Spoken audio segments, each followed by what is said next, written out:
हरे कृष्णा कृष्ण कृष्ण हरे हरे, हरे राम राम राम हरे हरे। सभी भक्तों का स्वागत है आज के कथा में, और मैं सबका धन्यवाद करना चाहूँगा जिन्होंने अपना मूल्यवान समय निकाला है और सब हरी कथा में जुड़ गए हैं।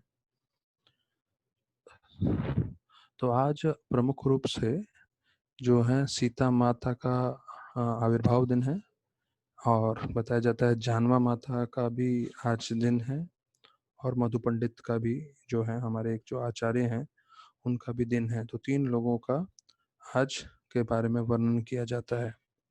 तो जैसे मैंने आप लोग से पहले भी बताया हुआ है कि जब हम आ, ऐसे जो हैं जिन जिन दिन जिस दिन इन आचार्य का जो है आ, आ, जन्मदिन होता है, तब जब भी हम उनका चर्चा करते हैं तो उससे उनकी बड़ी कृपा मिलती है।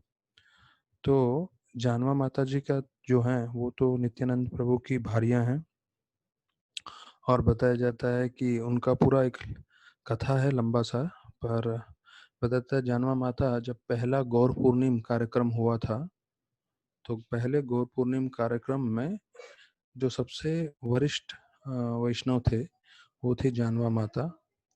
क्योंकि उस समय वो जो कार्यक्रम था नरोत्तम दास ठाकुर, श्रीनिवासाचार्य और श्यामानंद पंडित, उन्होंने पूरी तरह से प्रबंध किया था, और उसमें जानवा माता जो सबसे वरिष्ठ वैष्णव थी वो थी।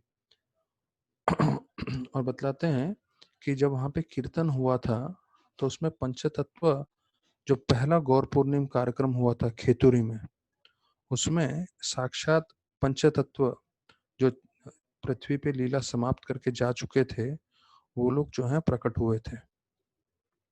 तो बताते इतना शक्तिशाली वो कार्यक्रम था पहला वाला, पहला गौर पूर्णिम, और उसमें जानवा माता थी। और बताया जाता है जानवा माता ने पूरी तरह से उस कार्यक्रम में जो है उन्होंने अलग अलग तरह से भोग बनाए और भगवान को अर्पण करके भक्तों को जो है उनकी सेवा की। तो बतलाते हैं कि जानवा माता किस तरह से उन्होंने सेवा की। बोलते हैं सबसे पहले जितने भी भक्तगण थे, जितने भी उस कार्यक्रम में आए थे गौर पूर्णिमा में, उनको सबको भोजन कराया और सब भोजन प्राप्त कर लिए वैष्णव।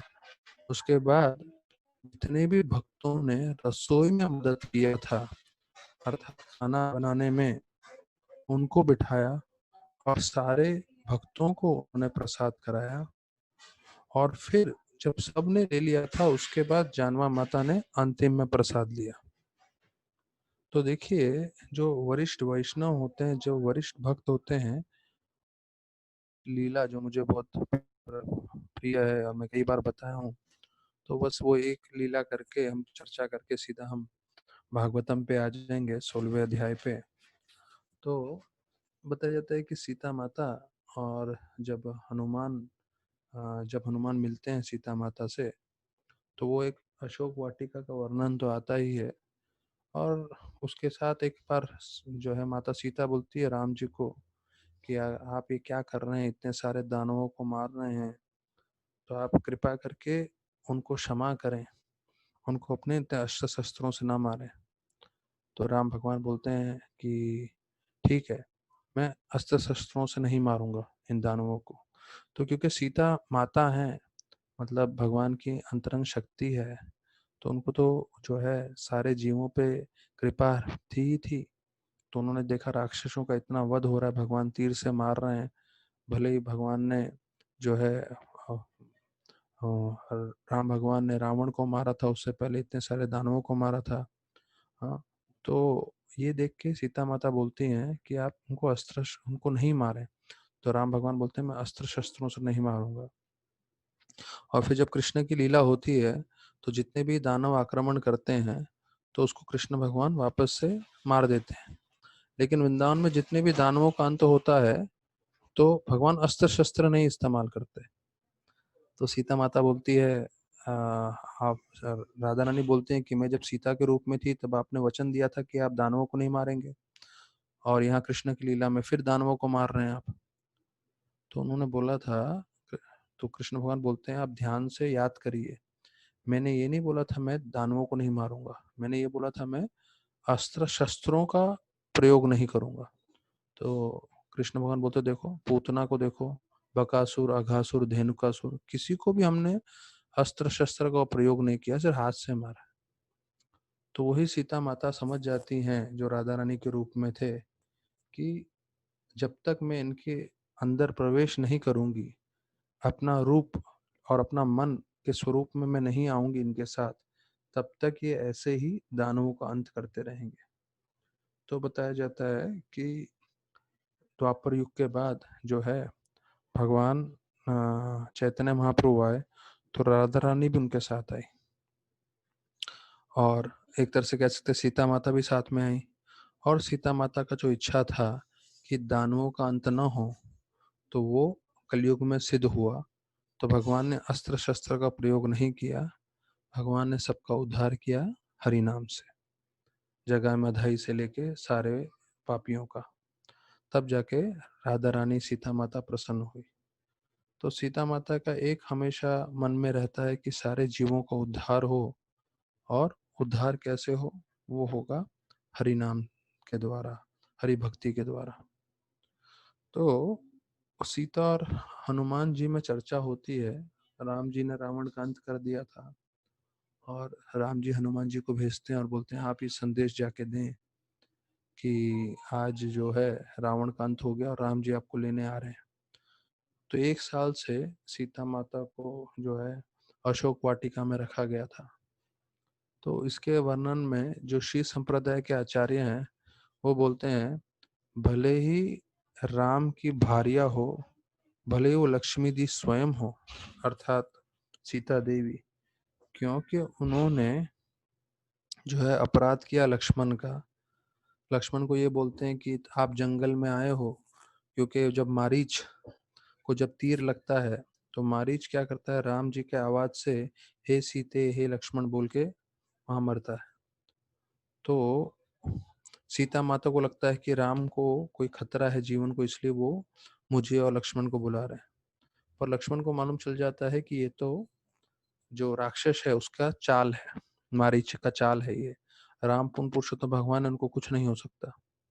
तो जब सीता माता उनको बार बार अनुरोध करती है आप जाइए जाइए, तो लक्ष्मण ये बोलते नहीं मैं नहीं जा सकता, क्योंकि मुझे मेरा कर्तव्य बनता है मैं आपकी सुरक्षा करूं, जो मुझे राम जी ने दिया है सेवा।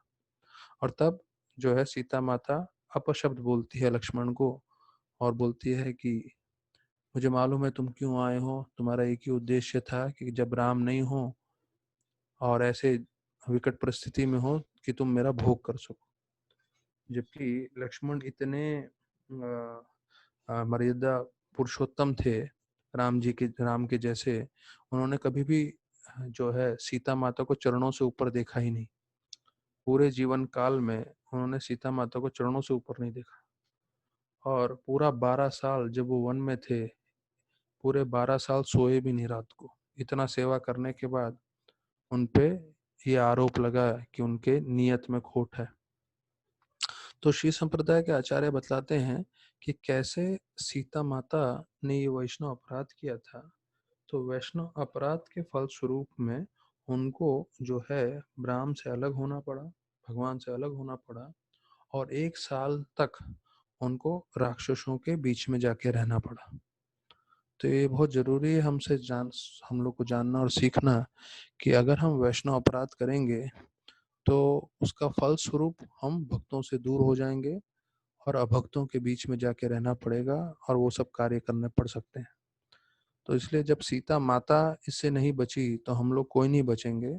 तो हमेशा बहुत ध्यान पूर्वक वैष्णव का सम्मान करना है, और हमेशा भगवान से यही प्रार्थना करना है कि हमें सद्बुद्धि दें कि हम वैष्णव का गुणगान करें, गलती से भी वैष्णव की निंदा ना करें, कभी बुरा ना बोलें। और एक और चीज श्री संप्रदाय में बतलाते हैं आचार्यगण कि कैसे जब वो स्वर्ण हिरण जब आए, तो स्वर्ण हिरण को देख के माता सीता बोलती है राम जी को, ये बहुत प्रिय है मुझे, आप कृपया करके मेरे लिए लेकर आइए। तो सीता माता स्वयं राम जी के जो है संग में थी, और भगवान पूर्ण पुरुषोत्तम उनके पति थे, लेकिन जब उन्होंने बोला कि मुझे ये बहुत प्रिय है, आप जाके लेकर आइए, अर्थात उन्होंने क्या बताया कि मुझे ये आपसे भी ज्यादा प्रिय है, आप चले जाओगे चलेगा पर मुझे ये हिरण चाहिए। तो इसका मतलब ये है कि जीव जब भी ये बतलाता है कि मुझे कृष्ण से प्रिय कुछ और है, तो माया के जाल में फंस जाता है। तो ये चीज समझना है कि माया के जाल में हम तब फंसेंगे जब हम किसी भी चीज को कृष्ण से ज्यादा महत्व महत्व देंगे। तो वो नहीं करना है हमें, जो सीता माता अपने जीवन से पूरा बतला रही है। तो ऐसे बतलाते हैं कि ये जो लक्ष्मण रेखा का वर्णन आता है, तो अगर वाल्मीकि की रामायण पढ़ेंगे तो उसमें कहीं भी लक्ष्मण रेखा करके वर्णन नहीं है। ऐसा कहीं बतलाते नहीं है लक्ष्मण रेखा का ऐसा कुछ बनाया था। तो ये एक थोड़ा चर्चा का विषय है, जो कई लोग बोलते हैं लक्ष्मण रेखा था, पर वास्तविक रूप में कोई लक्ष्मण रेखा नहीं था वाल्मीकि रामायण में। तो किसी ने पढ़ा होगा विस्तार में तो उनको मालूम चलेगा ये बात कि लक्ष्मण रेखा नामक कुछ चीज नहीं थी। तो सीता माता मतलब अंतरंग शक्ति है। और जैसे मैंने बताया कि जब हनुमान जी चले जाते हैं 1 साल के बाद सीता माता को ये बतलाने के लिए कि रावण का अंत हो गया है, तब सीता माता को हनुमान जी एक जो है हाथ जोड़ के निम्र रिक्वेस्ट करते हैं, प्रार्थना करते हैं सीता माता से, क्योंकि उस वक्त वो जो है अशोक वाटिका में राक्षसियों से घिरी हुई थी, और ये राक्षसियों ने 1 साल तक सीता माता को बहुत परेशान किया था, तकलीफ दिया था। तो हनुमान जी हाथ जोड़ के बोलते हैं, मेरी एक ही इच्छा है माते, कि मैं सब जो इतनी भी राक्षसियां हैं सबको पकड़ पकड़ के पीटूं, सबके दांत तोड़ दूं, सबकी हड्डियां तोड़ दूं, और आप मुझे कृपा करें तो सबको मैं इतनी धुलाई करूं, इतनी धुलाई करूं, क्योंकि उन्होंने बहुत अपराध किया है आपके प्रति। तो देखिए माता सीता को सिर्फ हाँ बोलना था, और जब जैसे ये प्रार्थना करते हैं हनुमान जी हाथ जोड़ के, तो सारी राक्षसियां कांपने लगती है। सारी राक्षसियां क्यों कांप रही हैं? क्योंकि उनको मालूम है भाई, ये हनुमान जी पिछली बार आए थे, अकेले ही उन्होंने पूरी की पूरी लंका को जो है विध्वंस कर दिया था, जला दिया था। तो सबको मालूम था इनमें शक्ति है हमारी पूरी तरह से पिटाई करके हमारी हड्डी वड्डी तोड़ने की। तो सीता माता को सिर्फ हाँ बोलना था, लेकिन सीता माता क्या बोलती हैं, हनुमान जी को बैठा के कहानी सुनाती हैं और बोलती हैं कि एक जंगल में एक मानव के पीछे एक शेर लग जाता है। तो मानव भागते भागते भागते अपनी जान बचाते हुए एक पेड़ पे चढ़ जाता है। तो पेड़ पे चढ़ता है तो शेर नीचे आके रुक जाता है। तो चढ़ते चढ़ते देखता है कि उधर टहनी पे, डाल पे एक भालू सोया हुआ है। तो बोलते हे भगवान, शेर से बचते हुए आया और यहाँ पे भालू का सामना करना पड़ रहा है। तो वो और ऊपर चढ़ जाता है, क्योंकि नीचे तो जा नहीं सकता। तो शेर भालू को, सोते हुए भालू को उठाता है और बोलता है, देख भालू, मानव चढ़ गया तुम्हारे पेड़ पे, और ये मानव मेरा खाना है, तुम एक काम करो, उसको धक्का दे दो तो मेरा खाना हो जाएगा। तो भालू बोलता है, नहीं, मैं उसको धक्का नहीं दूंगा, क्योंकि इसने मेरे घर का आश्रय लिया है, ये पेड़ अर्थात मेरा घर है। तो जो मेरे घर में आता है वो अतिथि है, तो अतिथि के साथ ये दुर्व्यवहार नहीं हो सकता करके, और ऐसा बोल के सो जाता है। कुछ देर के बाद शेर जो है मानव से बात करने लगता है, और मानव को बोलता है, मानव देख, मुझे तो खाना खाना है, तू नहीं तो भालू भी चलेगा। भालू सो रहा है, तू भालू को धक्का दे दे, और जैसे ही वो गिर जाएगा तो मैं उसे मार के खा लूंगा और तेरे को छोड़ दूंगा। तो मानव देखिए कितना विषयी था, उसने भालू को धक्का दे दिया। तो भालू तो कैसा है, जंगल का ही जानवर है, गिरते गिरते उसने दूसरा डाल पकड़ लिया, टहनी पकड़ लिया, पूरा नीचे नहीं गिरा, और पकड़ के वापस ऊपर आ गया। तो शेर जो है भालू को बोलने लगता है, क्यों, क्या हुआ, तुम्हारे अतिथि ने देखो क्या व्यवहार किया, बड़ा आश्रय देने वाले थे ना आप ही को धक्का दे दिया। अभी मानव को धक्का दे दो और मेरा भोजन हो जाएगा। तो भालू बोलता है उसने जो कार्य किया ठीक है, लेकिन मैं उसके जैसा कार्य नहीं करूंगा, मैं फिर भी उसको क्षमा करूंगा, ये मेरा जीवन का उद्देश्य है। तो ये जो है पूरा कहानी सीता माता स्वयं हनुमान जी को बतलाती है और ये सिद्ध करना चाहती है कि हमें भी अपने जीवन में हमेशा क्षमा करना चाहिए लोगों को, और जो है इस हम चरित्र से जीवन जिएंगे तो हम भगवान की भक्ति अच्छे से कर पाएंगे।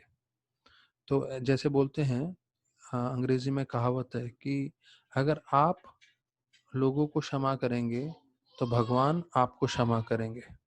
तो बहुत जरूरी है कि हम में ये सब गुण आए। और आज सीता माता, जानवा माता नित्यानंद की पार्षद हैं, सीता माता राम जी की पार्षद है, अंतरंग शक्ति हैं दोनों। तो हम उनसे हाथ जोड़ के यही प्रार्थना करेंगे कि हम हर परिस्थिति में भक्ति कर सकें, भक्तों के दास अनुदास बने रहें। हमारा जीवन का एक ही उद्देश्य होना चाहिए, भक्तों की सेवा करना, भक्तों को प्रसन्न करना, और कभी गलती से भी हम भक्तों का, वैष्णव का अपराध न करें। और भगवान हमेशा हमें इतनी शक्ति दें जिससे हम अच्छे से अच्छे भक्ति कर सकें और सब भक्तों की सेवा कर सकें। तो जैसे अंग्रेजी में बोलते हैं, get up every morning with determination and sleep every night with satisfaction. अर्थात जब हर रोज सुबह उठते हो तो दृढ़ संकल्प करके उठो। क्या दृढ़ संकल्प करो? कि आज का दिन जो है मैं भगवान की कल से भी ज्यादा अधिक सेवा करूंगा। और जब रात को सो रहे हो तो संतुष्टि से सो कि भाई मैंने कोशिश किया अपनी क्षमता अनुसार, जितना हो सकता है सेवा मैंने करने की पूरी चेष्टा की। जननिवास प्रभु को पूछा गया कि आपने तकरीबन तकरीबन 50 साल सेवा किया है भगवान के, तो एक ही सेवा है, आपने 50 साल तक कैसे किया? क्योंकि हम देखते हैं कुछ समय के बाद हम लोग थक जाते हैं, बोर होने लगते हैं, नया नया चाहते हैं चीज करना। और जनानिवास प्रभु जो वर्ल्ड के हेड पुजारी हैं, वो 50 साल से जो है एक ही सेवा कर रहे हैं। तो कैसे किया आपने 50 साल से एक ही सेवा और अभी भी कर रहे हैं? तो उनका जवाब ये था कि रोज मेरा उद्देश्य ये था कि मैं भगवान की सेवा कल से भी अच्छा करूं। मैंने जितना सेवा कल किया था, आज मैं जो है कल से भी अच्छा सेवा करने की कोशिश करूं भगवान की। तो जब ये उद्देश्य से आप सेवा करते हैं तो आपको कभी आप बोर नहीं होगे, आप थकोगे नहीं, और आपको सेवा करने का आनंद आएगा। तो वैसे ही भक्त को चाहिए कि रोज एक एक दिन वो समझे कि मुझे मौका मिला है भगवान की सेवा करने का, तो मैं प्रार्थना करूंगा भगवान से कि मैं पूरी तरह से भगवान की सेवा कर सकूं। और भगवान की प्रार्थना करने के बाद खुद को भी मेहनत करना चाहिए जितना हो सके क्षमता अनुसार। तो अभी हम चर्चा करेंगे 16वां अध्याय, परीक्षित महाराज ने कैसे कली के साथ आदान प्रदान किया। तो इसमें 5 भाग हैं। पहले 4 श्लोकों में 16वां अध्याय का पहले 4 श्लोकों में बताया जाता है परीक्षित महाराज किस तरह से राजपाट कर रहे थे और कैसे उन्होंने कली को दंडित किया। तो फिर 5 से 9 श्लोक में शौनक ऋषि के मन में प्रश्न आता है, कली को से दंडित क्यों किया, कली को मारा क्यों नहीं? तो उसके बारे में पूछते हैं।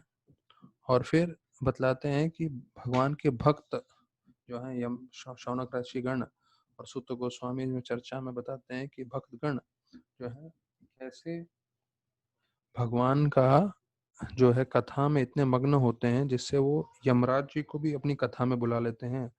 और यमराज जी को कथा में बुलाने का मतलब ये है कि मृत्यु से वो मृत्यु के चंगल से छूट जाते हैं। तो हम चर्चा करेंगे जब श्लोक में आएंगे। तो फिर 10 से 17 श्लोक में बताते हैं कि महाराज परीक्षित ने दूसरे दूसरे अलग अलग जगह पे कैसे अपना विजय ध्वज फैलाया और उन्होंने कैसे कली का प्रभाव होने नहीं दिया। 18 से 24 में जो बैल है और गैया, उन दोनों के बीच में वार्तालाप का चर्चा है। जो बैल है वो धर्म है और जो गाय है वो भूमि देवी है। तो इन दोनों के बीच में जो चर्चा होती है वो है 18 से 24 श्लोकों में। और 25 से 36 श्लोक में जो है भूमि देवी वो बता रही है कि कैसे भगवान के विरह में मैं कितनी दुखी हूँ और कली का कैसे प्रभाव बढ़ते जा रहा है। वो पूरा जो 25 से 36 श्लोकों में है। तो ये 5 विभाग है पूरे अध्याय के। तो हम लोग जो है पहला श्लोक साथ में चर्चा कर लेते हैं। सुत उवाच तथा परीक्षित द्विजवर्य शिक्षया महिं महाभागवता शशाः यथा हि सूतम् अभिजात कोविदा समादिशं विप्र महत्पुनस्तथा। तो इसमें बताते हैं कैसे महाराज परीक्षित ने पूरी पृथ्वी पे राज किया और उन्होंने ब्राह्मणों ने जो शिक्षण दिए हैं उसके हिसाब से उन्होंने पूरा राज संभाला। और उन्होंने जो भी है उनके पैदा होते ही बताया गया था कि उनमें दिव्य गुण होंगे। हम लोग ने चर्चा किया है कैसे उनमें अलग अलग दिव्य गुण थे। तो वो उस जो गुणों के हिसाब से उन्होंने जो है अपना पूरा जीवन व्यतीत किया, ये पहले श्लोक में बताया गया है। तो इसमें बोलते हैं कि महाराज परीक्षित पूरे पृथ्वी के राजा थे, लेकिन वो भी जो है गुरु के अंडर में थे, ब्राह्मणों के अंडर में थे और ब्राह्मणों ने जो उनको शिक्षण देते थे उसी हिसाब से वो कार्य करते थे। तो ये चीज समझना है कि अगर महाराज परीक्षित जो है पूरे राजा होके जो है साधुओं के ब्राह्मणों के जो है शिक्षण पे कार्य करते थे, तो हमें कितना जो है साधुओं पे ब्राह्मणों पे निर्भर होना चाहिए। तो अभी इसके तात्पर्य में प्रभुपाद जी और भी चीज बोलेंगे, पर ये मैंने आपको जस्ट एक लाइन में बता दिया। ठीक है। तो प्रभुपाद लिखते हैं सबसे बड़ा, ये पहले पैराग्राफ में ही बताते हैं, सबसे बड़ा गुण हमें ये होना चाहिए कि हमें वैष्णव बनने की कोशिश करनी चाहिए, भक्त बनने की कोशिश करनी चाहिए। तो बहुत सारे अच्छे गुण हमें चाहिए जीवन में, लेकिन सबसे महत्वपूर्ण गुण होना चाहिए भक्त बनने का। तो यस्यासि भक्ति भगवती अर्चिना सर्वैर्गुणैः तत्र समास्ते असुरा हरे अभक्तस्य कुटः महद्गुणा मनोराथ साथी धावतो वही। श्रीमद् भागवतम बतलाते हैं कि कैसे अगर आप भक्त हैं तो आप में सारे अच्छे गुण आ जाएंगे जो देवताओं में हैं, और अगर आप ये भक्ति नहीं कर रहे हैं तो आप में जो अच्छे गुण है उसके भी कोई मूल्य नहीं है, और आप अपने मन की इच्छाओं के हिसाब से सब कार्य करते रहेंगे।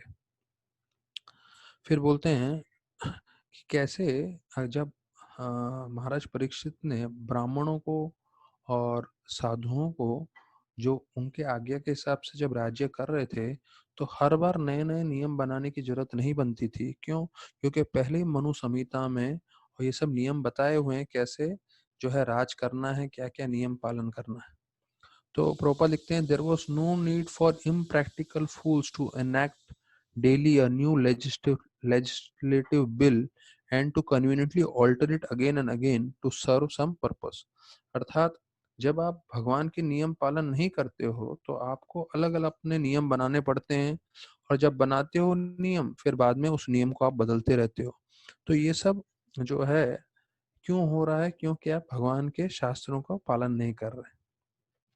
अब ये जो ब्राह्मण जो है उनको मार्गदर्शन कर रहे थे, प्रभुपाद दिखते हैं कोई भी पगार नहीं ले रहे थे।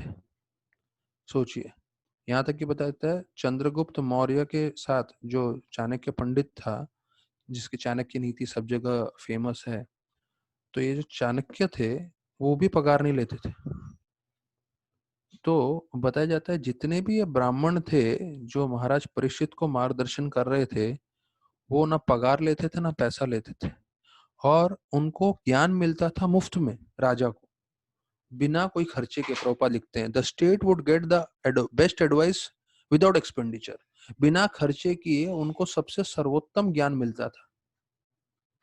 तो देखिए वही चीज अभी भी चल रहा है। अगर आप भक्तों के संग में आएंगे, किसी को कोई पैसा देने की जरूरत नहीं है, पर भक्त आपको सबसे प्रामाणिक ज्ञान देंगे और मार्गदर्शन भी करेंगे। बाहर आप जाएंगे भौतिक जगत में काउंसलिंग करने के लिए, प्रोफेशनल काउंसलर के पास जाओगे, हजारों रुपए लगते हैं, पर यहाँ पे भक्त लोग उससे ज्यादा आपको अच्छा काउंसलिंग दे सकते हैं, वो भी फ्री में। ठीक है। तो ये प्रभुपाद जी बताते हैं। अभी देखिए हम लोग ने अभी 15 अध्याय हो गए, 16वें अध्याय पे है। प्रभुपाद जी देखिए एक ही बात को कितना पकड़ के बैठे हैं। तो बोलते हैं राजा का मतलब क्या था कि ऐसा राजा मूर्ख नहीं था कि सिर्फ जो है मानव को वो जो है प्रोटेक्शन देता था, उनकी रक्षा करता था और जानवरों को मारने देता था। नहीं, ये फिर से वही चीज आ गया है। मतलब तकरीबन तकरीबन हर एक अध्याय में या दूसरा अध्याय छोड़ के ये बात लेकर आ रहे हैं कि जानवरों की हत्या करेंगे तो उसका फल भोगना पड़ेगा। तो बोलते हैं कि उस समय का राज्य इस तरह से चलाते थे भक्ति भाव से, जिससे जीव जो है अपने इस जीवन में पूरी तरह से संतुष्ट रहे, आनंदित रहे, और जब उसका ये जीवन अंत हो जाए तो वो अगले जीवन में अर्थात भगवत धाम जाके अपना जीवन सार्थक करे। मतलब इस जीवन में भी संतुष्ट, अगले जीवन में भी संतुष्ट। तो प्रभुपाद लिखते हैं they were not concerned with the hedonistic philosophy. ये हिडियोनिस्टिक मतलब अंग्रेजी का शब्द है जिसका मतलब है कि ये सोचे कि भाई जीवन का आनंद भोगना ही सबसे सर्वोत्तम है। तो प्रभुपाद लिखते हैं eat drink B Mary and enjoy, अर्थात सिर्फ भोग करते रहो। तो आज के तारीख में 99% लोगों का बाहर पूरे पृथ्वी पे यही है कि ज्यादा से ज्यादा हम इंद्र भोग कैसे कर सकें। तो इसकी जो है पूरी बिल्कुल भी समर्थ नहीं है प्रभुपाद इसको बात को लेकर। अभी हम दूसरा श्लोक चर्चा करेंगे। सौतरस्य तनयाम उप्येम इरावितम जन्मेयादिम चतुरस तस्यामुत्पादिता सुतान। तो बोलते हैं कैसे महाराज परीक्षित ने जो राजा थे उत्तरा, उनकी तनिया उनकी पुत्री इरावती से विवाह किया। तो यहाँ लिखा है स उत्तरस्य तनियम उपयेम इरावतीम। तो जो इरावती थी उसकी पुत्री उससे विवाह किया। और चतुरस, चतुरस मतलब उनको 4 पुत्र हुए, इसमें से सबसे बड़े थे जन्मजेय। तो ये दूसरे श्लोक में वर्णन आता है। तो बोलते हैं कि वास्तविक रूप में देखा जाए तो उनके ये कजिन में लगते थे, लेकिन कजिन में अगर आपका गोत्र अलग हो, प्रभुपाद जी लिखते हैं, तो वैदिक शास्त्रों में विवाह संभव हो सकता है। ऐसे करके बतलाते हैं प्रभुपाद। तो जन्मजय का वर्णन करते हैं कि जन्मजय के 2 पुत्र हुए। मतलब परीक्षित महाराज के पुत्र जन्मजय, जन्मजय के 2 पुत्र जनातानिका और सौ संकुकारना, ये 2 पुत्र हुए। और उनके बारे में बताया जाता है कि कैसे उनके 3 भाई भी थे, क्योंकि जन्मजय सबसे बड़े थे। तो सुतसेना, उग्रसेना और भीमसेन 2, ऐसे ये 3 उनके भाई थे। और फिर बताया जाता है कि कैसे उन्होंने एक सर्प यज्ञ किया। और जन्मजय ने, उनका उद्देश्य ये था सर्प यज्ञ करने का कि तक्षक जिन्होंने मेरे पिताजी का अंत किया उसको मैं मार सकूं। और फिर बताया जाता है स्वयं ब्रह्मा जी को आना पड़ता है और ब्रह्मा जी बोलते हैं सर्प यज्ञ आप रोक दीजिए। एक सर्प ने काटा है आपके पिताजी को और उसका अंत हुआ। इसका मतलब ये नहीं कि पूरे पृथ्वी में से आप सर्प योनि को ही हटा दो। तो वो मान जाते हैं और उनका सर्प यज्ञ पूरा नहीं होता है, लेकिन फिर भी जितने भी ब्राह्मण थे उनको संपूर्ण रूप से धन इत्यादि देते हैं, ऐसा वर्णन आता है। तो व्यासदेव जी ने खुद जो है महाराज परीक्षित को कुरुक्षेत्र का कैसे युद्ध हुआ था उसका पूरा वर्णन बताया, क्योंकि वो तो थे नहीं महाराज परीक्षित, लेकिन कैसे युद्ध हुआ था तो उसका पूरा वर्णन स्वयं व्यासदेव जी ने बताया। और उन्होंने अपने शिष्यों को बोला, व्यासदेव जी के शिष्य थे वैशाम्पायन, उनको बोला कि कैसे आप जो है पूरा महाभारत विस्तारित रूप में महाराज जन्मजय को बताइए। फिर बताया जाता है, तो ये दूसरा श्लोक का अंत हुआ। तो फिर बताते हैं कि कैसे महाराज परीक्षित ने 3 अश्वमेध यज्ञ किए और उसके लिए उन्होंने कृपाचार्य को अपना गुरु माना।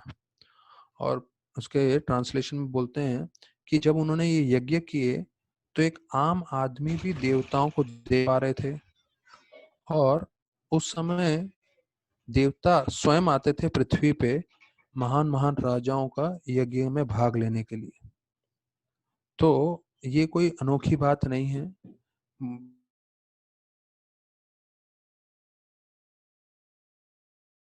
देख सकते हैं, सिर्फ देवताओं की भी कृपा रहेगी तो देवता भी अपने आप को जो हमारे सामने प्रकट कर सकते हैं। फिर बोलते हैं प्रभुपाद कि जब वो ऐसे यज्ञ करते थे, तो यज्ञ करते थे तो जितने भी नागरिक थे, उनको इतना भेंट देते थे, इतना सब धन इत्यादि बाँटते थे कि सारे के सारे जो हैं प्रजा संतुष्ट रहते थे और उनको राजा से कोई बैर नहीं रहता था। वो चाहते थे यही राजा बना रहें, क्यों? सब राजा से संतुष्ट थे। हुँ, तो ये बतलाते हैं पूरे विस्तार में।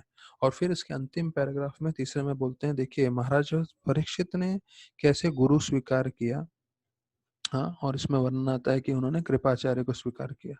तो गुरु जो है अगर बोनाफाइड होगा, तो ही उसका फल आपको मिलेगा और उनके मार्गदर्शन से आप अपने आध्यात्मिक जीवन में सार्थकता प्राप्त कर सकते हैं। फिर चौथे श्लोक में आता है कि कैसे महाराज परीक्षित ने एक व्यक्ति को देखा जो राजा का वेशभूषा धारण किया हुआ था, पर वो गैया और बैल को जो है मार रहा था। तो उसी वक्त उन्होंने उनको पकड़ लिया और उनको पूरी तरह से दंडित करने के लिए तैयार हो गए। तो इसके तात्पर्य में प्रभुपाद जी बोलते हैं कि गैया बहुत महत्वपूर्ण क्यों है? क्योंकि गैया से हमें महत्वपूर्ण दूध मिलता है और दूध जो है उसमें सब विटामिन्स होते हैं जो एक मनुष्य को पूरी तरह से सक्षम रखने के लिए जरूरत लगते हैं। इसके अलावा अगर जीव को भक्ति करनी है तो उसको सत्व गुण में रहना पड़ता है। तो दूध पीने की शक्ति ये रहती है, दूध से व्यक्ति अपने आप सत्व गुण में आता है। ऐसे करके प्रभुपाद जी बताते हैं। फिर बोलते हैं कि जो इतने भी राजा थे उनका कर्तव्य था गैया को और ब्राह्मणों को बचाना। तो अभी कलयुग जैसे जैसे आ रहा है तो अभी उल्टा हो रहा है और बताया जाता है such men at the post of a king are sure to, जो लोग आध्यात्मिक ज्ञान नहीं है इसलिए वो गाय की सुरक्षा नहीं कर रहे पूरे देश भर में और पूरा विश्व भर में, और ना ही ब्राह्मणों की रक्षा कर रहे हैं। जहाँ गैया और ब्राह्मणों की जिस समाज में रक्षा नहीं होगी तो वो समाज नरक की ओर जाएगा। प्रभुपाद जी स्पष्ट बोलते हैं, जो गाय का अपमान करेगा और ब्राह्मणों का अपमान करेगा वो नरक में जाएगा, ये निश्चित बात है। तो महाराज परीक्षित तो महान वैष्णव थे, तो उनको मालूम था कि जो है पूरी दुनिया में जो है सबसे बड़ा झगड़े का जड़ क्या है। जब गैया की जो है गैया का अपमान होगा या गैया को कोई मारेंगे तो उनको मालूम था कि ये कारण है और तुरंत वो जो है कली को अपने कब्जे में करते हैं और उसको जो है दंडित करते हैं। तो अभी यहाँ जो है 5वें श्लोक से 9वें श्लोक में शौनक ऋषि के प्रश्नों का प्रश्न आते हैं, अलग अलग प्रश्न। तो वो प्रश्नों का फिर उत्तर देते हुए जो है सूत गोस्वामी जवाब देते हैं आगे। तो 5वें श्लोक में अम, शौनक आदि गण पूछ रहे हैं सूत गोस्वामी को कि उसको से दंडित क्यों किया, जो है कली को अंत क्यों नहीं कर दिया, कली को मार क्यों नहीं दिया, और इसके बारे में आप बताइए विशेष रूप से कि अगर ये कृष्ण से संबंधित है तो तत्कथयम महाभागा यदि कृष्ण कथाश्रयम, अगर कृष्णा से संबंधित है तो इसके बारे में आप बताइए। देखिए जो शौनक आदि गण जो अपने कल्याण के लिए और सारे जीवों के कल्याण के लिए आए थे वहां पे भागवत सुनने के लिए, वो क्या बोल रहे हैं कि इसके बारे में आप बताइए हमें, अगर वो कृष्ण से संबंधित है तो। अगर कृष्ण से संबंधित नहीं है तो हमें नहीं सुनना। ठीक है। तो प्रभुपाद लिखते हैं कि उन ऋषियों को सपने में भी नहीं सोचा होगा उन्होंने कि ऐसे शूद्र जैसे लोग, जो एक कली जैसा व्यक्ति था, कली साक्षात थे, तो वो जैसे कैया को जो है चोट पहुंचा रहे थे। तो प्रभुपाद बोल रहे हैं ऐसे लोग नेता बन जाएंगे, और गैया को तो सिर्फ चोट पहुंचा रहे थे पर कलयुग में पूरे कत्ल खाना बनेंगे, स्लॉटर हाउसेस बनेंगे जहां गैया की हत्या होगी। ऐसा सोच भी नहीं सकते थे। प्रभुपाद लिख रहे हैं अपने तात्पर्य में कि कलयुग का प्रभाव से देखो कितना जो है डिग्रेडेशन हो गया है, कितना ग्लानि हो गया है, और उसका असर जो है पूरे देश पे आ रहा है, पूरे विश्व पे आ रहा है। तो बोलते हैं लेकिन फिर भी हर परिस्थिति में हमें कृष्ण की भक्ति करनी है, कृष्ण का स्मरण करना है, बिकॉज कृष्ण मतलब ओम। दीक्षा लेते समय बोलते हैं ओम पूर्णमद पूर्णम कि ओम पूर्णमद पूर्णम का श्लोक नहीं बोलते हैं, दूसरा वाला श्लोक है, उसमें वो बोलते हैं कि यह स्मरेट पुंडरीकाक्षं स भ्याभ्यंतर शुचि, ये वाला श्लोक बोलते हैं कि कृष्ण को जब भी हम स्मरण करेंगे तो आप अंदर से और बाहर से पूरी तरह शुद्ध हो जाएंगे। तो भक्त को चाहिए कि हम पूरी दुनिया को वश में नहीं कर सकते, दुनिया को बदल नहीं सकते, पर हम जो है भक्ति करके कम से कम शुद्ध रहें, और जितने लोग को हम भक्ति के बारे में बता सकें वो उतना अच्छा होगा। अभी छठा श्लोक हम लोग साथ में बोल सकते हैं।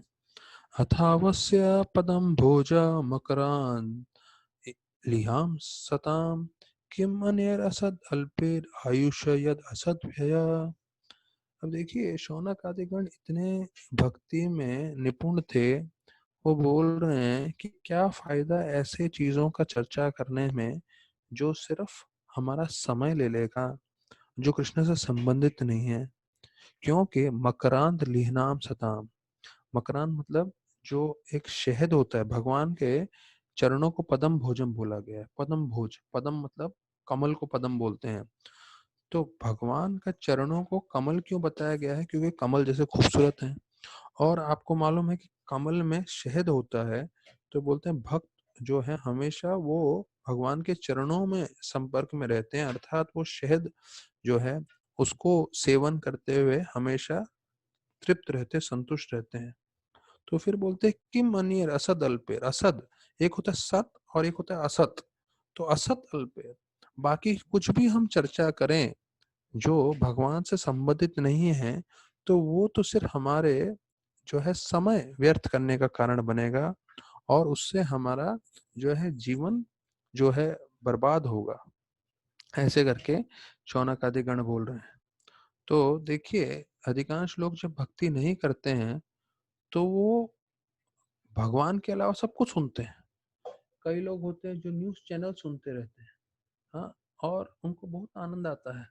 पूरा दिन भर जो है पिक्चर देखेंगे, न्यूज चैनल देखेंगे, वगैरह वगैरह करेंगे, पर भगवान के बारे में नहीं सुनेंगे। तो बोलते हैं देखो कि वास्तविक रूप में ऐसे लोगों के बारे में क्यों सुनना जो काल के प्रभाव से खत्म होने ही वाले हैं। आप जितने भी फिल्म स्टार के बारे में सुनो, क्रिकेट स्टार के बारे में सुनो, पॉलिटिशियन के बारे में सुनो, प्रभुपाद लिखते हैं काल के प्रभाव से सब अंत होने वाले हैं।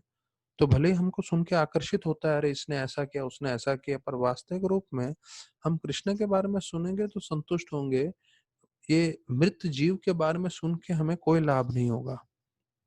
तो प्रभुपाद लिखते हैं ये जरा मुख्य पॉइंट है, हमें आप सबको गौर देना चाहिए।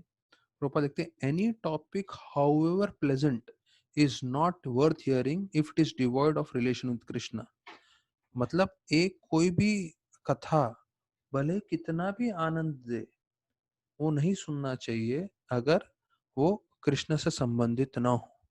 तो हम लोग बहुत सारी चीजें सुनते हैं जो हमें बहुत आनंद देता है, कभी कोई जोक्स होता है, कभी कुछ कॉमेडी कुछ आ जाता है व्हाट्सएप पे वगैरह वगैरह। पर प्रभुपाद जी बोल रहे हैं कोई भी विषय अगर कृष्ण से संबंधित ना हो तो भले ही कितना ही हमें आनंद दे, तो हमें नहीं सुनना चाहिए। तो फिर बोलते हैं for those who want to live forever, ये छठे श्लोक के आखिरी लाइन में प्रभुपाद जी तात्पर्य में बताते हैं कि अगर ये देखिए हमने पिछले अध्याय में चर्चा किया था, वापस से प्रभुपाद जी बोल रहे हैं कि those who want to live forever without changing their material bodies should not waste valuable time with topics other than those relating to Krishna and his devotees। कि आपको इसी शरीर में जो है, इसी शरीर में पूरी तरह से भक्ति प्राप्त करनी है, तो अपना समय व्यर्थ नहीं करना चाहिए ऐसे सब विषयों में चर्चा करके जो कृष्ण और कृष्ण के भक्तों से संबंधित नहीं है। तो फिर बताते हैं सातवां श्लोक। ये सातवां श्लोक बहुत जरूरी है हम भक्तों के लिए। बोलते हैं कई बार सम डिजायर फ्रीडम फ्रॉम डेथ, मतलब मृत्यु से विजय प्राप्त करने के लिए और अशाश्वत काल तक जीने के लिए वो क्या करते हैं, साक्षात यमराज जी को बुला लेते हैं कथा में, और मृत्यु से बच जाते हैं। इस श्लोक में वर्णन किया है कि जिन जीव को मृत्यु से बचना है तो वो क्या करते हैं, यमराज जी को बुला लेते हैं कथा में। और वही चीज जो है अगले श्लोक में भी बताया गया है। अगले श्लोक में बोलते हैं कि कैसे यमराज जी आ जाते हैं। As long as death has been called here to this sacrifice of animals, as long as he is here, no one will die. मतलब यमराज जी स्वयं रहेंगे तो किसी की मृत्यु नहीं होगी। क्यों? क्योंकि ये अमृत का सेवन कर रहे हैं, अर्थात हरि कथा सुन रहे हैं। तो प्रभुपाद लिखते हैं कि कई वैज्ञानिक लोग रहते हैं, उनके मन में ये धारणा होती है कि हम कुछ न कुछ खोज कर लेंगे और ऐसा औषधि निकालेंगे, ऐसी दवाई निकालेंगे जिससे लोग नहीं मरेंगे। तो प्रभुपाद बोलते हैं वो तो छोड़ो, लेकिन जो वैज्ञानिक है जिसने ये औषधि की कोशिश कर रहा है, यमराज उसको भी नहीं छोड़ते, उसको भी लेके जाते हैं।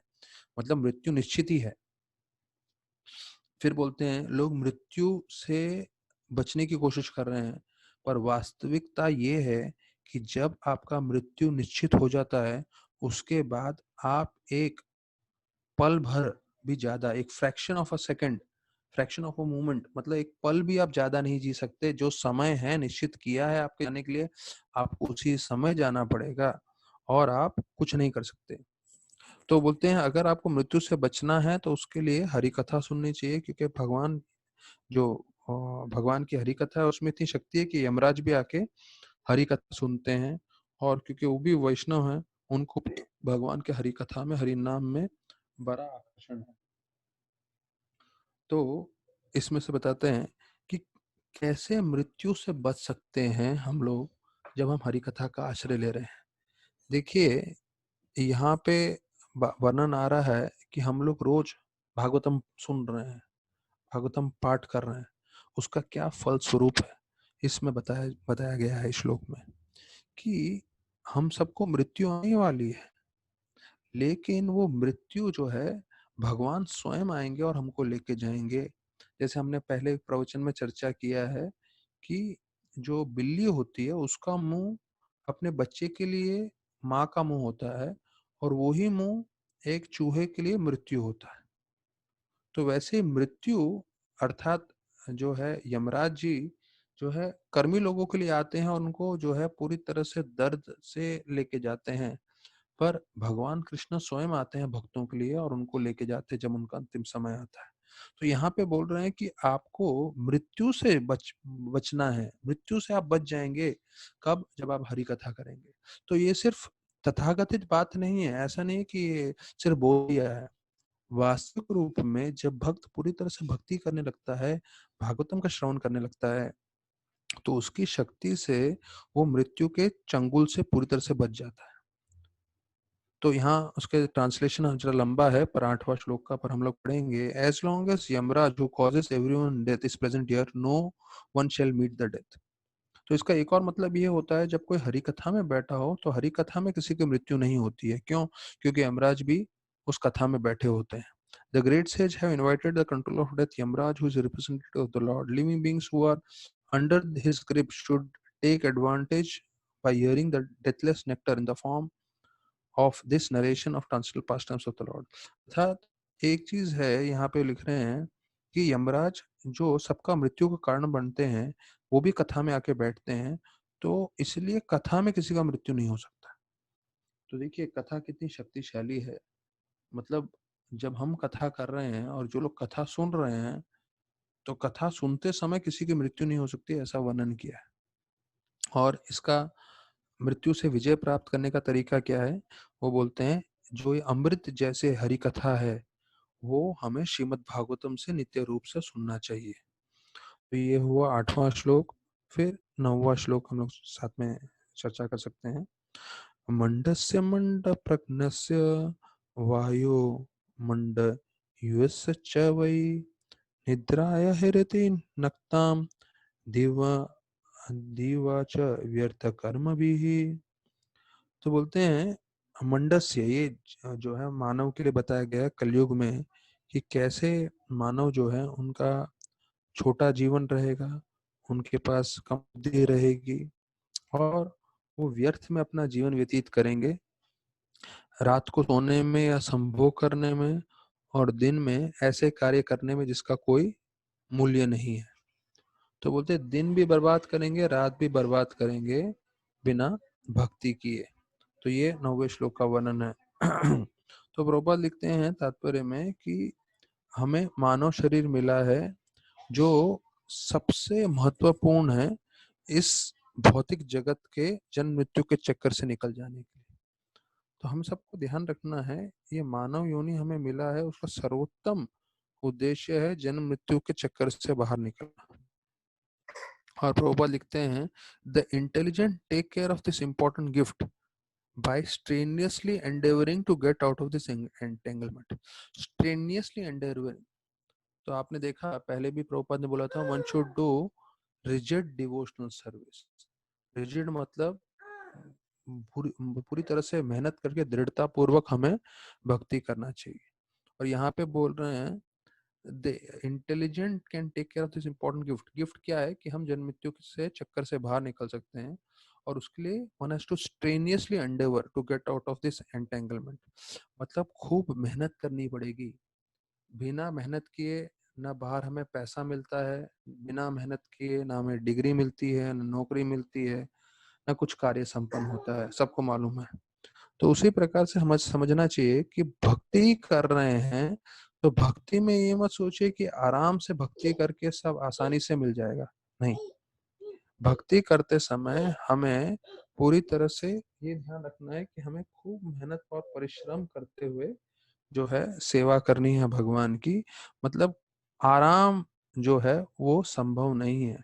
और ये कोई गलती से ना सोचे कि बहुत वो है आलस करके भी जो है भक्ति में सार्थकता प्राप्त कर लेगा। तो यहाँ स्ट्रेनियसली एंडेवरिंग मतलब दिल लगा के मेहनत करना पड़ेगा हर भक्त को। तो ये प्रभुपाद जी ने भी किया, जितने भी सीनियर गुरु हैं वो लोग भी कर रहे हैं, और हमें भी सिखा रहे हैं कि हमें भी वही करना है। तो हम जैसे मैंने बताया कि सुबह उठ रहे हैं डिटर्मिनेशन से कि हम कल से भी ज्यादा भगवान की सेवा करना चाहते हैं और मेहनत करना चाहते हैं। फिर बताया जाता है कि बाहर के लोग जो हैं सिर्फ शरीर का भोग करने के लिए, इंद्र भोग करने के लिए पूरा दिन भर परिश्रम कर रहे हैं, और उनका जीवन ऐसी व्यर्थ में जा रहा है, और ऐसी व्यर्थ में उनका जीवन अंत हो जाएगा। सोचिए रोज किस इतने हजारों लाखों की संख्या में लोगों का अंत हो रहा है। हाँ, कोरोना वायरस तो है ही, लेकिन उसके बिना भी लोग का अंत हो रहा है। और अगर भक्ति ना करें तो जीवन का क्या उद्देश्य है? फिर से जन्म मृत्यु के चक्कर में फंस रहे हैं। तो बोलते हैं क्योंकि वो इंद्र भोग के लिए वो जीवन पूरा व्यतीत कर देते हैं, तो इसलिए वो बताया जाता है उनका कोई भी कार्य का कोई मतलब नहीं है। मतलब आप इंद्र भोग में अगर आपका पूरा दिन भर का कार्य लगा रहे हो तो आपको इंद्र भोग मिलेगा, पर वास्तविक रूप में उसका कोई जो है फल नहीं है आध्यात्मिक रूप से। इसलिए बोलते हैं कलयुग के लोग जो हैं वो आलसी रहेंगे, दुर्भाग्यशाली रहेंगे, और उनका जीवन भी छोटा रहेगा, शॉर्ट लिव्ड। तो प्रभुपाद जी आखिरी इसमें बताते हैं। अभी 10 से 17 श्लोक में जो है वर्णन आता है कि कैसे महाराज परीक्षित जो हैं दूसरे राज्यों में जाके जो है विजय प्राप्त करते हैं, और कैसे कली को अपने वश में करते हैं। तो ये 10 से 12 10 11 10 से 17 श्लोकों में 10 11 12 3 श्लोक में महाराज परीक्षित अलग अलग जगह पे जाके विजय प्राप्त कर रहे हैं, उसका वर्णन आता है कि सुत गोस्वामी पूछते हैं कि learning about the effects of कली महाराज टुक अप हिज बो। अर्थात उनको मालूम चल गया कि परीक्षित महाराज को कि कली जो है वो प्रवेश कर चुका है, तो उसके प्रभाव को रोकने के लिए वो खुद धनुष बाण लेके निकल गए जो है कि अपने पूरे राज्य को संभालने के लिए। तो प्रभुपाद लिखते हैं कि कली मतलब जहां 4 चीजें हो रही है, intoxication, meat eating, gambling, illicit sex. तो ये 4 चीज है। मतलब सिम्टम्स क्या है कलयुग का? तो जहां ये 4 चीजें हो रही है वहां कली पूरी तरह से है। तो कली मतलब झगड़ा, क्वारल। तो उसका कारण है प्रभुपाद बोल रहे हैं कि सब झगड़ों का कारण है ये 4 चीजें: शराब, जुआ, अवैध रसी संग, हाँ, और मांसाहार। ये जब 4 चीज़ें करते हैं, तो उसके कारण पूरी तरह से कली का प्रभाव आता है। उसका जड़ ये 4 चीज़ें हैं। तुरंत बोलते हैं जैसे ही कली ने आक्रमण किया और कली का प्रभाव पड़ रहा था, तो तुरंत महाराज परीक्षित चले गए उसे युद्ध करने के लिए, उसको मारने के लिए। तो बोलते हैं जो वास्तविक रूप में क्षत्रिय होते हैं, जब भी उनको युद्ध करने का मौका मिले, तो बहुत आकर्षित हो जाते हैं। वो बहुत जो है उसके प्रति, उनको युद्ध करने के प्रति बहुत प्रेम होता है। और प्रभुपाद उदाहरण देते हैं जैसे कोई स्पोर्ट्समैन है, कोई खिलाड़ी हो, तो जैसे ही खेल का मौका मिलेगा तो तुरंत जाएगा खेलने के लिए। तो वैसे ही क्षत्रिय थे। तो बोलते हैं कि कलयुग में ये सब प्रभाव होंगे ही। तो एक प्रश्न उठता है कि कलयुग में ये सब झगड़ा होने के कारण और ये 4 नियम का तोड़ना ये सब होने ही वाला है, तो महाराज परीक्षित को इतना उत्तेजित होके युद्ध करना, उसको समाप्त करने की क्या जरूरत थी? मतलब प्रभुपाद जी ऐसा प्रश्न पूछ रहे हैं कि कई लोग के मन में ऐसा प्रश्न होगा, अरे कलयुग तो आने ही वाला है, उसका तो प्रभाव होने ही वाला है, तो इतना आक्रमण करके उसको मार के या उसको दंडित करके और इतना सब करने की क्या जरूरत है? ये तो विधि का विधान है। कलयुग में 4,32,000 साल चलने ही वाला है, तो आराम से होने देते थे कलयुग का प्रभाव, क्यों उसके प्रति युद्ध करने की जरूरत थी? तो वो प्रभुपाद उदाहरण देते हैं कि सबको मालूम है, तो ये शायद हमारे मन में भी प्रश्न आ सकता है कि कली का प्रभाव तो पूरा होने ही वाला है, तो हम लोग क्यों इतना भागवत करके, माला करके, भक्ति करके, हम लोग क्यों इतना कसरत कर रहे हैं? पूरा दुनिया में जो है कलयुग का प्रभाव है, पूरी तरह से वो फंसे हुए हैं। तो प्रभुपाद अच्छा उदाहरण देते हैं, ये हम लोग के लिए जानना जरूरी है। बोलते हैं सबको मालूम है बरसात आने वाला है। तो अभी महीना चालू हो गया है, अगले महीने में सबको मालूम है बरसात आएगा। लेकिन फिर भी जो है बरसात आने वाला है, लेकिन बुद्धिमान व्यक्ति वो है जो अपने आप को बरसात से बचाने के लिए पूरी तरह से तैयारी कर लेता है। तो हम बरसात को नहीं रोक सकते, पर हम छतरी ले सकते हैं और अपने आप को गीले होने से बच सकते हैं। तो वैसे ही प्रभुपाद बोल रहे हैं, जब कली का प्रभाव है पूरे विश्व भर में चल रहा है, तो हम उसको नहीं रोक पाएंगे, लेकिन कम से कम हम अपना जीवन में कली के प्रभाव जो से बचने की पूरी कोशिश करेंगे भक्ति करके। तो ये बहुत अच्छा उदाहरण है, सब याद रखिएगा। बरसात से बचने के लिए जैसे हम छतरी इस्तेमाल करते हैं और हम गीले नहीं होते हैं, उसी प्रकार से कली का प्रभाव पूरे विश्व में चल रहा होगा, लेकिन हम उससे हमें असर न हो, उसके लिए हम भक्ति करते हैं। फिर बताया जाता है 11वें श्लोक में कि कैसे महाराज परीक्षित अपने रथ पे जो है चढ़ के निकल गए और सारी दिशाओं में गए, और उनके साथ पूरी सेना थी, हाथी थे और वगैरह वगैरह जो है उनके साथ वो गए सब जगह विजय प्राप्त करने के लिए। तो ये कहाँ कहाँ गए उसका सब वर्णन है। भद्रवर्ष, केतुमला, भारत और किम पुरुषा। और प्रभुपाद जी उसके तात्पर्य में ये सब चीजों का विस्तार पूर्वक बतलाते हैं, कहाँ कहाँ गए थे और उन्होंने कहाँ कहाँ विजय प्राप्त की, अगले श्लोक में आता है। तो जब वो पूरी सेना के साथ जा रहे थे, तो प्रभुपाद बोलते हैं कि वो दिखने में भी इतना सुंदर था। इसका मतलब जो प्राचीन काल था, आज से 5,000 साल पहले, वो जब भी कोई कार्य करते थे, उनके कार्य में कुशलता थी पर सौंदर्य भी था। अब युद्ध करने जा रहे हैं तो उन्होंने हाथी, सेना सब लेके गए, लेकिन बोलते हैं वो दिखने में इतना सुंदर था। तो ये चीज था प्राचीन काल में कि हर कार्य में उनका जो है सौंदर्य छुपा हुआ था, क्योंकि सब भक्ति भाव से करते थे। तो अगले श्लोक में बताते हैं कि उन्होंने धरती पे कहाँ कहाँ गए और कहाँ कहाँ उन्होंने जो है अलग अलग जगह पे विजय प्राप्त की। प्रभुपाद लिखते हैं कि वास्तविक रूप में पूरे पृथ्वी के राजा थे, लेकिन फिर भी उनको अपना सत्ता बनाने के लिए जाना पड़ा और सब जगह जाके युद्ध करना पड़ा, और सब जगह का विस्तार पूर्वक बतला रहे हैं कौन से जगह थे। और फिर बताते हैं कि कैसे वो जब 13 से 17 श्लोकों में कि जब वो सब जगह जा रहे थे, तब उन्होंने पांडवों के, मतलब अपने पूर्वजों के जो है गुणगान सुने और उससे वो बहुत आकर्षित हो गए। तो 13, 14, 15 तीनों श्लोकों में बताते हैं कि कैसे उन्होंने सुना जो है उनकी महिमा मतलब कैसे उनको ब्रह्मास्त्र से बचाया, और कैसे भगवान ने पांडवों को और विष्णु पे विशेष कृपा की, और उनके कारण जो है आज वो पूरे पृथ्वी के राजा हैं, और पूरा उसके बारे में वर्णन आता है कि कैसे उनकी कृष्ण भगवान की कृपा होने के कारण अश्वत्थामा के ब्रह्मास्त्र से वो बचे, और उनके पांडवों पे उनपे हमेशा कृपा बनी रही। Out of magnanimity he was pleased towards them very valuable necklace and clothing। अर्थात उनकी कृपा के कारण ही वो पूरा जो है राज्य में पूरी पृथ्वी पे राज्य कर सके। फिर ये 16वां श्लोक हम लोग साथ में चर्चा करेंगे। सारथ्य प्रसत सेवन सख्य दौत्य विरासन अनुगमन सत्वं प्रणानम प्रमाण सिग्नेषु पांडुषु जगत प्रणीतम च विष्णुर भक्तिम करोति नरपतिश चरणारविंदे।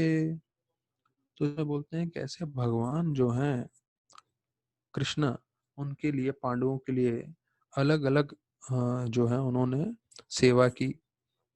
सारथाय, सारथाय मतलब सारथी बने, साख्य मित्र बने, दौत्य मतलब दूत बने, और जो है विरसना मतलब चौकीदार बने। तो उन्होंने जो है अलग अलग तरह से पांडवों की सेवा की। वो उनको मार्गदर्शन भी करते थे, मदद भी करते। तो उनका ये उद्देश्य था, क्योंकि जब कोई भक्त बन जाता है तो भगवान भक्तों की खूब सेवा करते हैं। जैसे भक्त भगवान की सेवा करता है, तो ये दोनों जन एक दूसरे की सेवा में हमेशा लगे रहते हैं, एक दूसरे को प्रसन्न करने में हमेशा लगे रहते हैं। तो जब उन्होंने ये सुना तो बोलते हैं कि आ, महाराज परीक्षित जो है वो भाव विभोर हो गए। सिग्नेशु पांडुषु जगत प्रणीतम। स्निग्धेशु मतलब स्निग्ध थे। स्निग्ध मतलब एक स्निग्ध, स्निग्ध मतलब क्या होता है, मक्खन के जैसा स्निग्ध। तो भक्त का एक लक्षण होता है स्निग्ध, जिसे इंग्लिश में बोलते हैं मैलिएबल। मैलिएबल मतलब होता है जो आप कभी भी किसी वक्त भी मोड़ दो, उसको कैसे भी घुमा दो, लेकिन वो कभी टूटता नहीं है, फटता नहीं है। अब जैसे आप बोले एक है ना ऐसा पदार्थ जिसको आप जितना भी मोड़ो, ये करो, लेकिन वो कभी टूटता नहीं है, तो उसे बोलते हैं स्निग्ध। तो वैसे होते हैं भक्त, मतलब हर परिस्थिति में वो ढल जाते हैं, अपने आप को मोड़ सकते हैं, लेकिन कभी टूटते नहीं है। भगवान के लिए हर परिस्थिति में सेवा करने के लिए तैयार है। तो सरेंडर की परिभाषा बताते हैं वैष्णव। सरेंडर मतलब किसी भी समय, किसी भी जगह, कोई भी सेवा बोले, तो अगर आप हाँ बोल रहे हो तो मतलब आप शरणागत हो। तो मैं वापस से दोहराऊंगा, शरणागति मतलब क्या है। किसी भी समय, किसी भी जगह, कोई भी सेवा अगर आपको देते हैं तो आपको उसके लिए करने के लिए तत्पर रहना चाहिए, परिभाषा है। तो प्रभुपाद तात्पर्य में लिखते हैं कि 16वें श्लोक के कि कृष्ण भगवान और उनके भक्तों के बीच में आप आदान प्रदान की सिर्फ सुने और उसमें आप प्रसन्न हो और आपको आनंद आए, इतनी योग्यता काफी है भगवत धाम जाने के लिए। देखिए, इसमें ये नहीं बोल रहे कि हमें कथा करना है, हमें सब कंठस्थ करना है, नहीं। अगर कोई प्रवचन कर रहे हैं, आपसे सुन रहे हैं भगवान की लीला, आप सुन रहे हैं भक्तों की लीला, और ये सुनने मात्र में आपको प्रसन्नता मिल रही है, तो आप सिर्फ प्रसन्न होके भी भगवत धाम जा सकते हो। रूपा जी तात्पर्य में बता रहे हैं। तो ये एक और जो है मैलिएबल शब्द जो बताया स्निग्धस्य, तो ये पहले अध्याय में भी आया है। तो ये भक्तों को जानना है कि हमेशा भक्त को हर परिस्थिति में बदलने के लिए तैयार रहना चाहिए, क्योंकि हम जो है काफी चीज कंट्रोल नहीं कर सकते, लेकिन जो है हम हमको अपने आप को बदलना चाहिए, अपने आप को जो है ऐसे रूप आकार में ढालना चाहिए जिससे हम हर परिस्थिति को संभाल सकें। तो प्रभुपाद जी हम बोले एक बार कि सब लोग आके मेरे को अपना दुनिया भर का प्रॉब्लम बता रहे हैं, तो मुझे कभी कभी लगता है मैं प्रभुपाद नहीं हूं, मैं प्रॉब्लम पाद हूं। अर्थात गुरु को आप अपने प्रॉब्लम का जो है ऐसा जो है ये मत समझिए प्रॉब्लम का ठेकेदार। जो भी प्रॉब्लम है जाके उनको सुनाओ, जो भी प्रॉब्लम उनको सुनाओ। नहीं, हमें कोशिश करना चाहिए हम उनसे सिर्फ आध्यात्मिक ज्ञान लें और आध्यात्मिक तरक्की करें। हाँ, कुछ मुख्य चीज है तो हम उनका जो है मार्गदर्शन ले सकते हैं। तो अब अभी जैसे ये परिस्थिति है, मुझे याद है 2004 की बात है। मंदिर में पीने का पानी का कमी हो गया था, सब लोग पानी पानी चिल्ला रहे थे। तो गलती से जो नहाने का पानी है वो पीने के पानी के टांकी में आ गया था उस दिन। तो उसके कारण हुआ ये कि सारे ब्रह्मचारी बीमार हो गए और सारे भक्तिवेदांत में एडमिट हो गए थे। तो तकरीबन तकरीबन 20-25 लोग एडमिट हो गए थे सारे के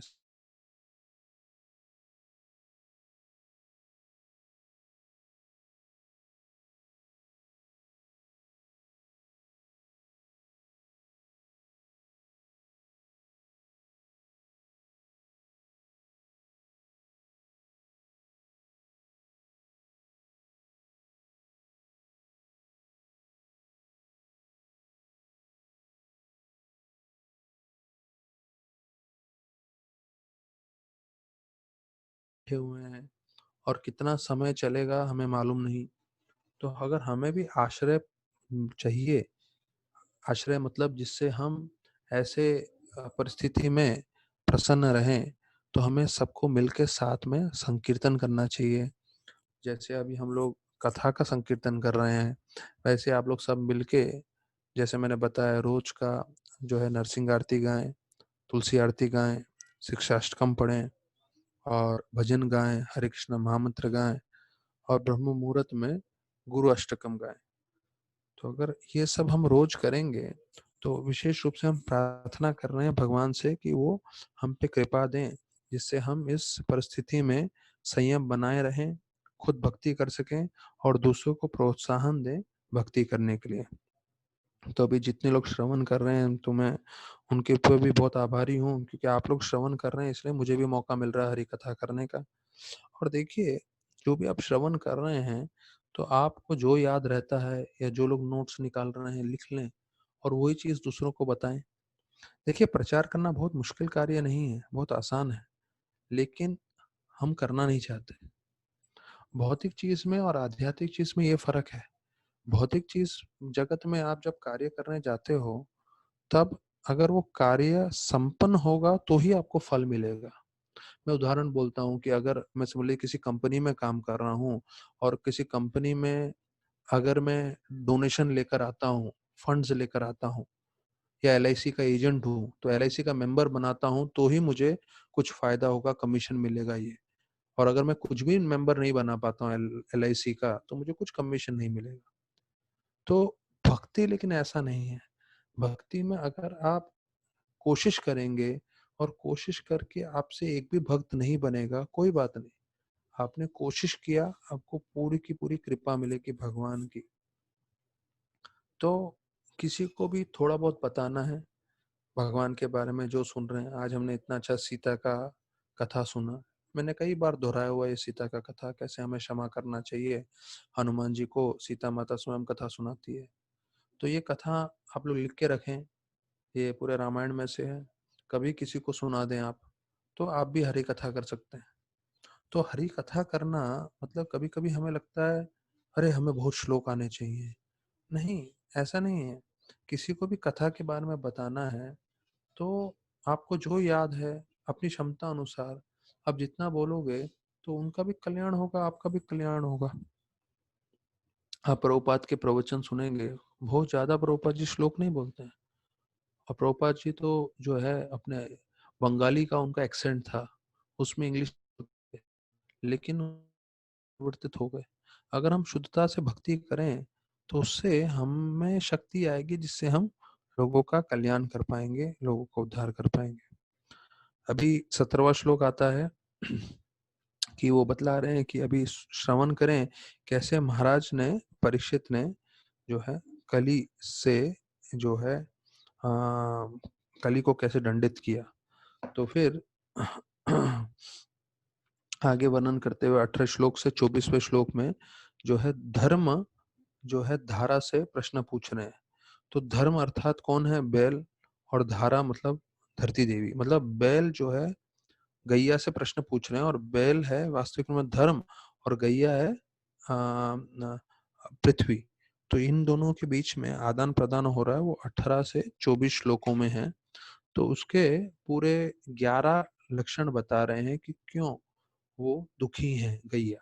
तो ये 11 क्या लक्षण है, ये पूरे 18 से मतलब 19 से 23 श्लोकों में पूरा वर्णन है।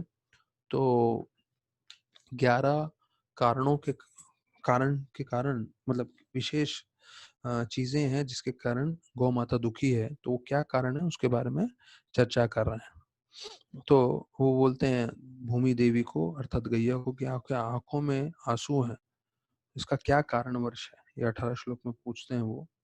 क्या आपको अपने पुत्र को, जैसे कोई माता अपने शिशु को जो है अगर गुम जाते हैं तो कैसे दुखी होती है, तो क्या आप उसी कारण दुखी हो।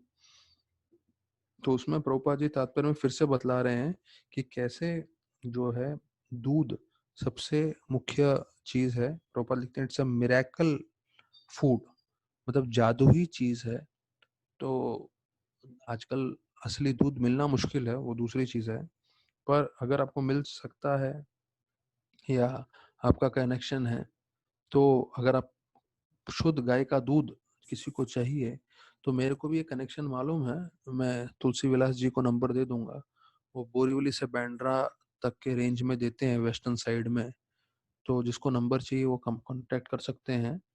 तो मतलब गाय का दूध इतना शक्ति है, प्रभुपाद दूसरी जगह लिखते हैं कि 1 गिलास गाय का आप शुद्ध दूध पियोगे तो उसमें इतनी शक्ति रहती है, एक पूरे दिन में जितना भी आप कार्य कर रहे हो उतनी ऊर्जा दे सकता है, ऐसे करके बतलाते हैं। तो प्रभुपाद लिखते हैं द बुल, ये 18 श्लोक के तात्पर्य में, the bull and the cow can be protected for the good of all human society simply by spreading the Brahminical culture as the topmost perfection of all cultural affairs। अर्थात जैसे ही आप प्रचार करने जाओगे तो अपने आप बैल और गाय की सुरक्षा हो जाएगी। तो अगर हमें ये लग रहा होगा कि अरे इतना सब जो है जानवरों की हत्या हो रही है जिसके कारण इतना प्रकोप हो रहा है, तो हमें हमारा योगदान क्या है, हमें खुद अच्छे से भक्ति करनी है, और जितने लोग हमारे संपर्क में हैं उनके लेवल के हिसाब से उन्हें भक्ति में आगे बढ़ाना है, सबको एनकरेज करना है। तो प्रभुपाद बोल रहे थे कि कई लोग भक्ति नहीं कर पाएंगे, ठीक है, वो माला नहीं कर पाएंगे, ठीक है, लेकिन कम से कम उनका रवैया भक्तों के साथ अच्छा हो, भक्ति की तरफ they should at least become well wishers. मतलब जो है उनका नजरिया हमारी तरफ बदल जाए और वो जो है भक्ति भाव की तरफ हो और वो अच्छा हो, ऐसा प्रभुपाद जी बतलाए थे। तो फिर जो है वो बोलते हैं कि आपका चेहरा पूरा सूखा हुआ है, आप पूरी चिंता में हो, ऐसे 19वें श्लोक में बोलते हैं कि आपका चेहरा पूरा काला बन गया है, क्या आप दुखी हो, कुछ बीमारी है आपको, और या आपके कोई रिश्तेदार ने जो है आप उसके बारे में सोच रहे हो जो बहुत दूर की जगह पे है, ऐसे करके बैल गैया को बोल रही है। तो इसका तात्पर्य जो है काफी प्रभुपाद जी मुख्य चीज बोलते हैं। प्रभुपाद पहला लाइन बोलते हैं in this age of Kali people are always full of anxieties. तो मुबारक हो हम सबके लिए बोल रहे हैं कि जो पहले अध्याय के 10वें श्लोक में है ना, उपद्रता, उपद्रता मतलब ऑलवेज डिस्टर्ब, हमेशा चिंतित। तो वही चीज दोहराया हुआ है यहाँ पे कि कलयुग में जीव हमेशा चिंताग्रस्त रहेगा। दूसरा, कोई ना कोई बीमारी हमेशा लगी रहेगी। अभी कलयुग का ये सब असर है। और बोलते हैं कि प्रभुपाद एक दूसरी जगह भी बोलते हैं, यहाँ पे भी लिख रहे हैं, face is the index of mind. अर्थात चेहरा देख के आपके मन में क्या चल रहा है आपको पूरी तरह समझ में आता है। तो कलयुग में चेहरा देख के लोग को समझ में आ सकता है उनके मन में क्या चल रहा है, मन में हमेशा चिंता है, परेशानी है, कोई ना कोई बीमारी है। तो दूसरा चीज बोलते हैं कलयुग का एक अशुभ लक्षण ये है कि कोई परिवार वाले साथ में जो है नहीं रह सकते। तो symptom of this age is that no family is now blessed to live together. अच्छा, जब मैं ये पढ़ रहा था तो मुझे लगा ये जो है जब पूरी परिवार जो है साथ में रहती थी, उसके बारे में वर्णन कर रहे हैं। दादा-दादी और जितने भी भाई थे, फिर उनकी बीवियाँ, उनके बच्चे, वो जो है फैमिली गेट टुगेदर का बात कर रहे हैं। बोले नहीं, यहाँ तक कि एक माता-पिता और बीवी-बच्चे भी आजकल कलयुग में साथ में नहीं रह पाते हैं। पिताजी को दूर-दूर जाना पड़ता है पैसा कमाने के लिए। तो ये सब कारण हैं, लोग दुखी हैं। तो अंदर बीमारी है और अपने निकटी जो हमारे परिवार वाले हैं, जिनसे हम प्रेम करते हैं, उनसे हम पास में नहीं जा सकते, उनसे दूरियां बना के रखे हैं। पैसा कमाने के लिए लोगों को बहुत दूर दूर जाना पड़ रहा है। और हमने सोसाइटी में अपना एक स्टेटस को बनाया है। स्टेटस को मतलब हम सोच रहे हैं कि हमें ऐसा जीवन व्यतीत करना है, तो उसको संभालने के लिए टेंशन आ रहा है। तो ये सब चीजें जो हैं, कारण हैं हमें हमेशा असंतुष्ट रखने के लिए या दुखी रखने के लिए। तो ऐसा करके 19वें श्लोक में बताया गया है। हरे तो कृष्ण गुरु जी। अभी 1 मिनट लेफ्ट। ठीक ठीक है। तो 19 से 23 जो है 11 कारण हैं। तो 11 कारण हम कल चर्चा करेंगे। और जिसके कारण वो गैया संतुष्ट है, तो पूरा हम लोग उसके ऊपर बोलेंगे। प्रभुपाद जी ने भी तात्पर्य पूरा बताया है। और उसके बाद अंतिम श्रेणी लेके ये अध्याय कल समाप्त करेंगे। बहुत बहुत धन्यवाद। हरे कृष्ण।